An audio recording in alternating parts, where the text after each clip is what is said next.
అయోధ్య రాముల వారిని తలుచుకోకుండా ఉండలేము. అలాగే అయోధ్య పూజా సామాగ్రి కూడా వాడకుండా ఉండలేము. అయోధ్య పూజా సామాగ్రి వాడండి, మీ పూజని పరిపూర్ణం చేసుకోండి. డీలర్షిప్, డిస్ట్రిబ్యూషన్, హోల్సేల్ కై సంప్రదించవలసిన నంబర్లు. నీట్ పేపర్ లీక్ నిజమే, రీటెస్ట్ అనేది లాస్ట్ ఆప్షన్ సుప్రీంకోర్టు చెప్తా ఉంది. 23 లక్షల మంది జీవితాలతో ముడిపడి ఉన్న అంశం అయితే 23 లక్షల మంది పిల్లలు అది నీట్ పరీక్ష రాసిండ్రు కాబట్టి. నీట్ పరీక్ష అంటే ఏంటిది? ఎంబీబీఎస్ సీట్ ఉంటుంది కదా, అంటే ఇప్పుడు డాక్టర్ చదువు కోసం సీట్ ఉంటుంది కదా, దానికోసం రాసినటువంటి పరీక్ష ఇది.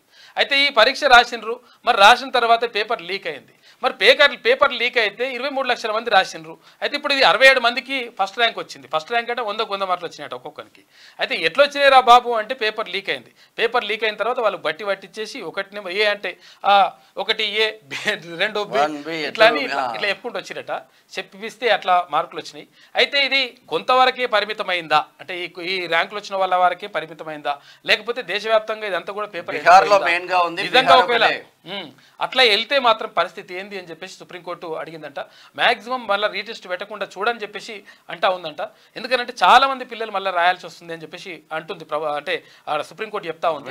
అయితే దారుణమైనటువంటి పరిస్థితి నిజంగా.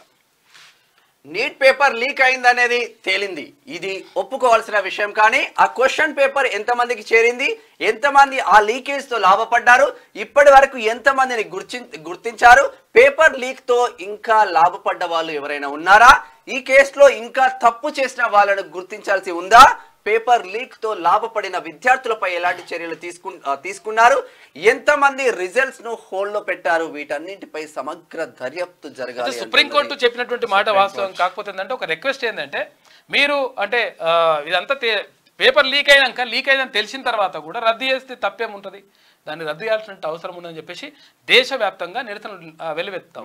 అక్కడ భారతీయ జనతా పార్టీకి అనుబంధంగా ఉన్నటువంటి ఏబీవీపీ కూడా దీనిపైన నీట్ అవకతవకల పైన డిమాండ్ చేస్తూ మొత్తం రోడ్లు ఎక్కినటువంటి పరిస్థితి మనం చూసుకోవచ్చు.